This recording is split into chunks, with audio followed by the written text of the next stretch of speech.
শেখ হাসিনা দেশে ফিরবেন কূটনৈতিকভাবে, এমনকি যে সেনাবাহিনী তাকে নিরাপদ স্থানে রেখে এসছেন সেই সেনাবাহিনী তাকে দেশে ফিরিয়ে আনবেন এবং ফিরিয়ে এনে এই যে যারা বাগড়ম্বর করছেন দেখা যাচ্ছে তাদেরই বিচার হচ্ছে। মার্চের যে কোনো দিন যে কোনো সময় ডক্টর ইউনূস বাংলাদেশের উপদেষ্টা প্রধান তাকে ডেকে পাঠাতে পারেন ডোনাল্ড ট্রাম্প। আর আপনার একমাত্র উপায় হচ্ছে আপনাকে সেফ এক্সিট দেবো, আপনি বাংলাদেশ থেকে পদত্যাগ করে আপনি পৃথিবীর যেখানে যেতে চান আপনি চলে যান। আর যদি আপনি না করেন তাহলে বাধ্য হয়ে আমরা বাংলাদেশ দখল করব, জেলে যাব, পালাবার পথ খুঁজব, এদেশ থেকে পালাবো না। ইলিয়াস হোসেন দাবি করেন তিনি ওবায়দুল কাদের দেশে থাকার খবর জেনেছেন। পোস্টে ইলিয়াস লিখেন, অত্যন্ত বিশ্বস্ত সূত্রে জেনেছি ওবায়দুল কাদের দেশে আছেন। সম্মানিত দর্শক মণ্ডলী, অচিরেই দেশে ফিরে ইউনূস সরকারকে ক্ষমতাচ্যুত করে ক্ষমতার গদি দখল করে নেবেন সাবেক প্রধানমন্ত্রী শেখ হাসিনা, এমনটাই দাবি করছেন আওয়ামী লীগের বিভিন্ন দোসররা। অপরদিকে ওবায়দুল কাদের ওরফে কাউয়া কাদের ভারত পালিয়ে না গিয়ে দেশেই কোথাও ঘাপটি মেরে লুকিয়ে আছেন বলে দাবি করেছেন বিশিষ্ট সাংবাদিক ইলিয়াস হোসাইন। আর এ সংক্রান্ত রাজনৈতিক অঙ্গনের বিভিন্ন প্রকার আপডেট নিউজ নিয়ে আজকের এই ভিডিওতে থাকছে বিস্তারিত প্রতিবেদন।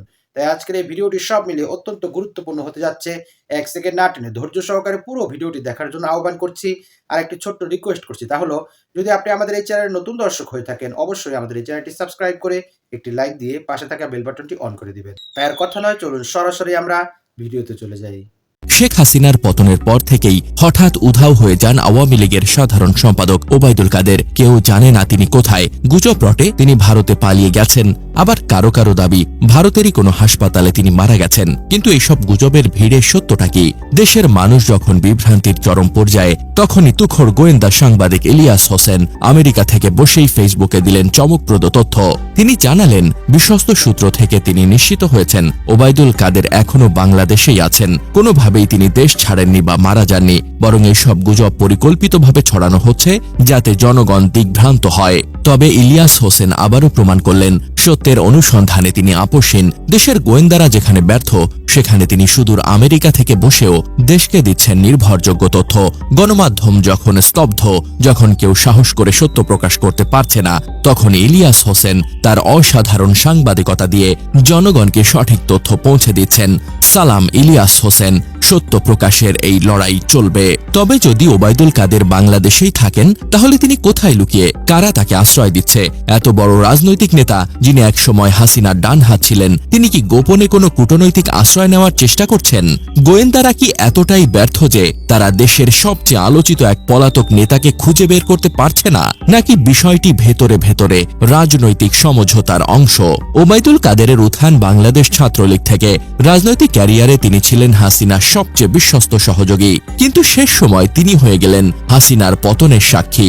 যে ব্যক্তি একসময় শেখ হাসিনার হয়ে কঠোর হস্তে আওয়ামী লীগকে পরিচালিত করতেন, বিএনপি ও বিরোধী দলের ওপর নির্যাতন চালানোর অন্যতম কারিগর ছিলেন, সেই কাদের আজ নিজেই নিখোঁজ। তিনি কি হাসিনার মতোই পালানোর চেষ্টায় ছিলেন কিন্তু সফল হতে পারেননি? এই গল্পের শেষ অধ্যায় এখনো লেখা হয়নি। সময়ই বলে দেবে ওবায়দুল কাদেরের পরিণতি কি হবে। তবে একটাই সত্য, ক্ষমতার মোহে যারা অন্ধ হয়ে যায় ইতিহাস তাদের ছেড়ে কথা বলে না।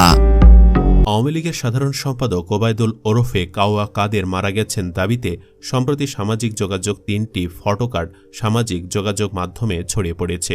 যদিও তিনি মারা যাননি বলে নিশ্চিত হওয়া গেছে। মূলত এসব পোস্ট ভাইরাল করে সাধারণ মানুষকে বিভ্রান্ত করার চেষ্টা চালাচ্ছে হাসিনার দোসররা। এখানেই শেষ নয়, ওবায়দুল কাদের এখনও দেশে আছেন, তিনি পালাতে পারেননি। বিষয়টি নিশ্চিত করেছেন সাংবাদিক ইলিয়াস। প্রশ্ন হচ্ছে, যদি তিনি দেশে থাকেন তাহলে তিনি কোথায় আছেন? কেন তাকে গ্রেফতার করা যাচ্ছে না? কাদেরকে গ্রেফতার না করতে পারার পেছনে কি সেনা প্রধানের হাত আছে? এসব বিষয়ে আলোচনা করব আমাদের আজকের ভিডিওতে। বিস্তারিত জানতে ভিডিওটি না টেনে শেষ পর্যন্ত দেখতে থাকুন। গত কয়েকদিন ধরেই সামাজিক যোগাযোগ মাধ্যমে দেখা যাচ্ছে কাওয়া কাদের মারা গেছেন মর্মে কয়েকটি ফটোকার্ড ছড়িয়ে পড়েছে। তবে তথ্য যাচাইকারী প্রতিষ্ঠান হিউমার স্ক্যানার বলছে প্রচারিত ফটোকার্ডগুলো ভুয়া। রিউমার স্ক্যানার টিমের অনুসন্ধানে জানা যায় ওবায়দুল কাদের মারা গেছেন দাবিতে উক্ত গণমাধ্যমগুলো কোনো ফটোকার্ড কিংবা সংবাদ প্রকাশ করেনি।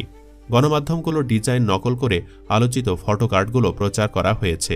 এ বিষয়ে অনুসন্ধানে আলোচিত ফটোকার্ডগুলোতে উল্লেখিত দাবিগুলোর সত্যতা যাচাইয়ে প্রাসঙ্গিক একাধিক কিওয়ার্ড সার্চ করেও গণমাধ্যম কিংবা সংশ্লিষ্ট অন্য কোনো নির্ভরযোগ্য সূত্রে উক্ত দাবিগুলোর সত্যতা পাওয়া যায়নি। পরবর্তীতে আলোচিত ফটোকার্ডগুলো পৃথকভাবে যাচাই করেও কোনো সত্যতা পায়নি রিউমার স্ক্যানার। কাদেরের মৃত্যু সম্পর্কে একটি পোস্ট দিয়ে গুরুত্বপূর্ণ তথ্য শেয়ার করেছেন প্রবাসী সাংবাদিক ইলিয়াস হোসেন। ইলিয়াস ফেসবুকে লিখেছেন, অত্যন্ত বিশ্বস্ত সূত্রে জেনেছি ওবায়দুল কাদের দেশে আছেন। তিনি দেশ ছেড়েছেন কিংবা মারা গিয়েছেন এসব খবর পরিকল্পিতভাবে ছড়ানো হচ্ছে। মুহূর্তে পোস্টটি ভাইরাল হয়ে যায়। পোস্ট শেয়ার করে কিংবা এর কমেন্ট বক্সে অনেকেই অনেক ধরনের প্রশ্ন ছড়িয়ে দিচ্ছেন। যদি কাদের এখনও দেশে থাকেন তাহলে তিনি এখন কোথায়? অনেকেই কাদেরকে গ্রেফতার করতে না পারার জন্য সেনাবাহিনীকে দায়ী করেছেন। একজন লিখেছেন, কাদের যদি দেশে থাকে তাহলে অবশ্যই আইন।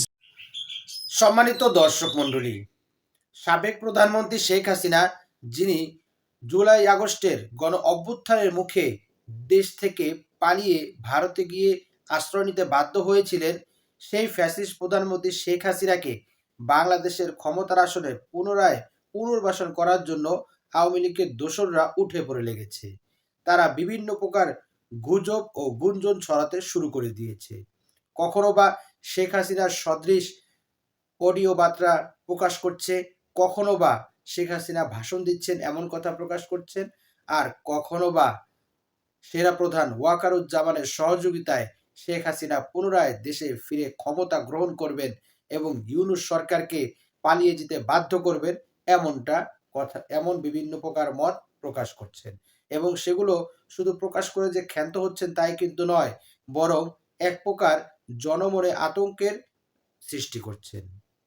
অপরদিকে যোগাযোগ ও সেতুমন্ত্রী ওবায়দুল কাদের বিদেশ পালিয়ে না গিয়ে দেশেই কোথাও ঘাপটি মেরে লুকিয়ে রয়েছেন। বিশ্বস্ত সূত্রে এমনটা জানতে পেরেছেন সাংবাদিক ইলিয়াস হোসাইন। এমনটাই এখন গণমাধ্যমে ঘুরপাক খাচ্ছে। সাংবাদিক ইলিয়াস যখন একটা কথা বলেন সেটা মানুষ কতটা সাদরে গ্রহণ করেন সেটা সকলেই আপনারা জানেন। এবং আরেকজন হলেন পিনাকি ভট্টাচার্য। এই দুইজন অনলাইন অ্যাক্টিভিটিসের কথা সকলেই নাপা বড়ির মতো গ্রহণ করে থাকেন।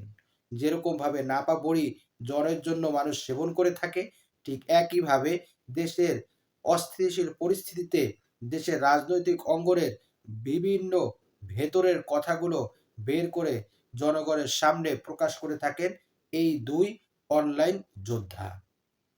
ফলে জনগণ তাদের কথাগুলো সাদরে গ্রহণ করে নেয়। আর এবার ইলিয়াস হোসাইনের এই বক্তব্যে পুরা বাংলাদেশে তোলপাড় সৃষ্টি হয়ে গিয়েছে। তাহলে কি বাংলাদেশে ঘাপটি মেরে থাকার পেছনে কোনো অপশক্তি বা কোনো সরকারি ঊর্ধ্বতন কর্মকর্তা বা কোনো সশস্ত্র বাহিনীর প্রধান বা সশস্ত্র বাহিনীর কেউ বা কোনো রাজনৈতিক ব্যক্তির আশ্রয়ে কি তাহলে বাংলাদেশে গা ঢাকা দিয়ে রয়েছেন ওবায়দুল কাদের? নাকি নিছক এটা ফ্যাক একটি নিউজ যা আওয়ামী লীগের দোসররা প্রচার করে জনমনে আতঙ্ক তৈরি করছেন এবং আওয়ামী লীগের দোসরদের সাহস যোগাচ্ছেন? এটাই হলো এখন দেখার বিষয়। সম্মানিত দর্শক মণ্ডলী, আজকের এই ভিডিও সম্পর্কে আপনার কি মতামত? অবশ্যই আপনার সেই মূল্যবান মতটি আমাদের কমেন্টস বক্সে জানাবেন। আর আজকের এই ভিডিওটি যদি আপনার ভালো লেগে থাকে অবশ্যই ভিডিওটি একটি লাইক দিয়ে শেয়ার করে দিবেন। আজ এই পর্যন্তই। সকলে ভালো থাকবেন, সুস্থ থাকবেন, নিরাপদ থাকবেন এই আশা ব্যক্ত করে আজকের ভিডিও এখানেই শেষ করছি। আমিন ওয়া আখিরু দাওয়ানা আলহামদুলিল্লাহি রাব্বিল আলামিন। ওয়াসসালামু আলাইকুম ওয়া রাহমাতুল্লাহি ওয়া বারাকাতুহু।